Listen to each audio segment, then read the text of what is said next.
Jeremy Hunt took Labour's plan to end the controversial non-dom tax break in his budget yesterday. This is where people pay less tax if they earn their money elsewhere, they live here, they're foreign nationals. All of that messy area they're now going to abolish. So, has Shadow Chancellor Rachel Reeves got an alternative plan now? She joins us live.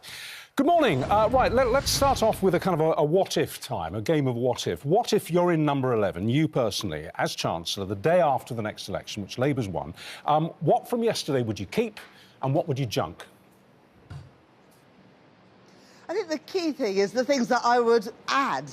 There wasn't really a proper plan for growth in the budget yesterday, and unless we can grow our economy with more good jobs paying decent wages, it is very difficult to lift living standards and keep taxes low. So we would have reformed the planning system, introduced a national wealth fund to invest alongside business in the jobs and the industries of the future.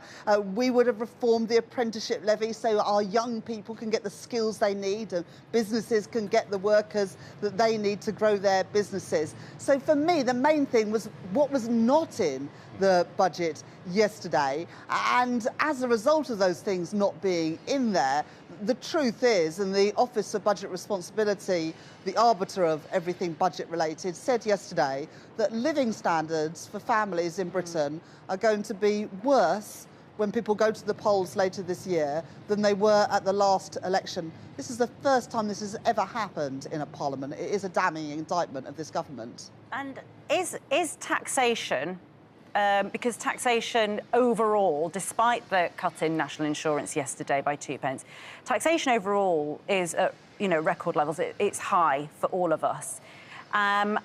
Is that going to be the dividing line at the election? Because it seems that that's where it's going from Jeremy Hunt's perspective, that they are going to cut taxes and put pressure on you, Rachel Reeves, to say, well, how are you going to afford everything if you keep taxes lower than they are?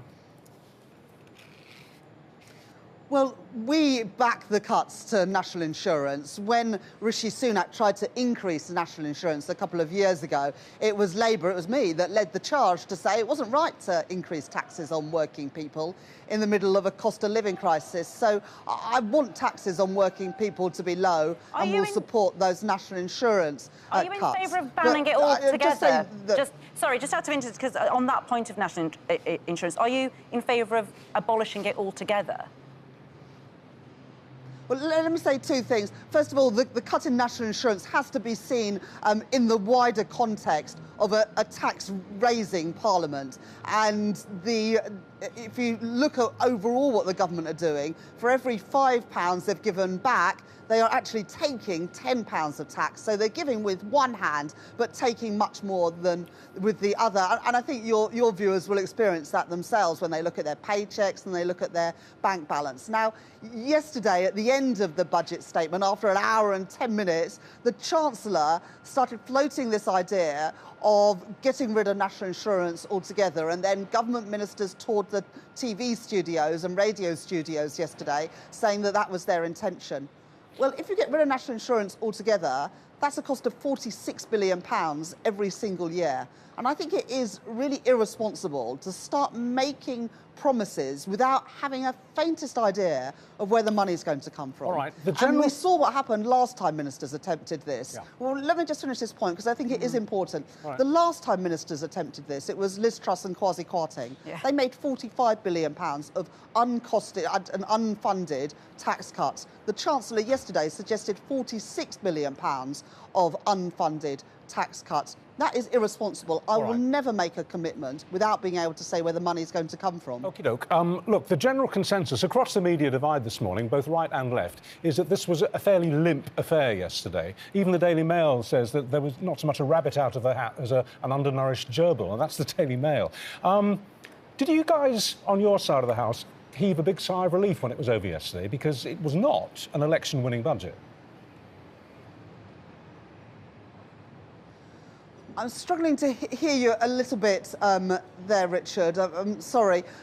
You're making the point that OK, I'll repeat it. I was just saying, did you guys breathe a sigh of relief when it was over yesterday on the Labour benches? Because actually, you hadn't just listened to what you might call a classic election-winning budget. It was pretty underwhelming, wasn't it, Richard, really? Usually at the end of a budget, you get the sort of great flourish with the policy that no one was expecting, and we didn't have any of that yesterday. I think for a lot of people it just feels like, you know, is that it? Everyone can see taxes are going up, people have got less money in their pockets, the prices of everything is going up, whether it's food prices, higher energy bills. The extraordinary increases in mortgage costs because interest rates went soaring after the Conservatives' mini-budget a year and a half ago. And so I think a lot of people at home would just be feeling it's just more of the same.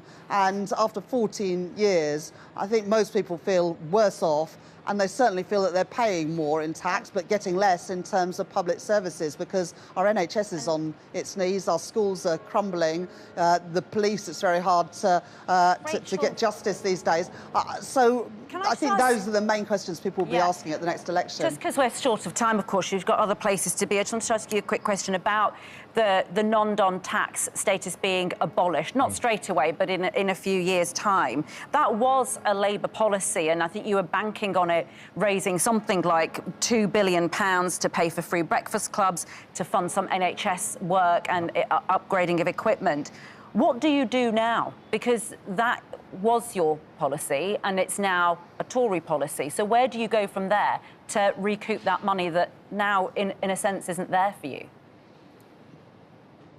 Well, I welcome the fact that the government have performed a humiliating U-turn and have now accepted that it is right that people who live in Britain and make their home here should pay their taxes here in the UK. And that will now happen because Labour have made the case for it and we've won the argument on that. Now, the government will use that money and we'll have to find the money elsewhere. But our commitment to reduce NHS waiting lists, our commitment to have free breakfast clubs at primary schools so that all kids get a good start to the day, to help mums and dads, but particularly mums, take up more hours at work, those remain our commitments. And after yesterday's budget, I will now be going through all of the budget documents, all of the spending commitments, all of the changes yesterday, and identifying how we will continue to fund those. But everything in our manifesto will be fully costed and fully funded. You can take my word at that, because I think if there's one thing people know about me is I'm utterly committed to fiscal responsibility. I started my career at the Bank of England. I know how important it is that all the sums add up, and under my plans they always will. Well, I mean, George Osborne himself said he'd trust you, so that, you know, you've got an opposition, former opposition chancellor saying things about you. But Rachel Reeves, thank you so much for joining us this morning. Obviously plenty of work still to be done by Labour before the next general election to find out. So whilst we say it hasn't pulled any rabbits out the hat, actually it's caused a slight problem for Rachel Reeves there. So, some things to work on. And there's still an excellent question, which we will put to the Chancellor in half an hour or so, which is, was that actually the pre-election budget, or is there another one coming down the line before the next election? That's what he's kept his powder dry for. We'll ask him.